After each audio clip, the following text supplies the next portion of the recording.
तेबे फ्रेंड्स समस्त नमस्कार। आशा करछि मु समस्ते बहुत भलर थे। ओडिशा पुलिस ओएसएपी आईआरबी रे जो माने कोर्ट रो केस फाइल करिकी फॉर्म अप्लाई करिथिले तांकर एग्जाम देइथिले तांकर रिजल्ट बहुत दिन परे आसिला।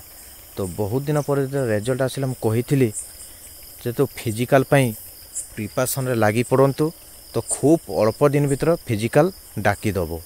तो वर्तमान फिजिकल रो डेट आसी जाइए। आसंता मोर ए मे मास 17 तारिख दिन फिजिकल पई डाकी देइछि। तो एथिर हमर एडमिट कार्डटा डाउनलोड हबो। हमर एई मे मास आसंता 5 तारिख रु एडमिट कार्ड डाउनलोड हबो। एथिर हमर रहिछि 1600 मीटर रनिंग रहिछि, हमर हाई जंप लॉन्ग जंप रहिछि, हमर लॉन्ग जंप टी रहिछि हमर 13 फुट रहिछि। एथिरे हमर हाई जंप टी रही 4.5 फुट रही। तो यथा शीघ्र प्रिपरेशन लगी पड़ंतु, ये पोस्ट हाथ छड़ा करंतु नहीं।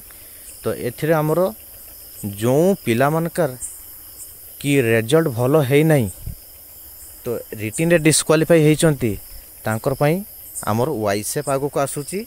तो वाइसेप पई भी एबेरु प्रिपरेशन लगी पड़ंतु। तो वाइसेप खूब अल्प दिन भीतर वाइसेप वैकेंसी देखा मिलिबो। एबेरु प्रिपरेशन लगी पड़ंतु नले हाथ छड़ा करंतु नहीं। तो वीडियोटी को जो मान को भलो लागिछि लाइक करिवे, शेयर करिवे, सब्सक्राइब करिवे। तो मु एमिति आगो को जॉब रिलेटिव रे न्यू वीडियो मु नेई के आसीबी।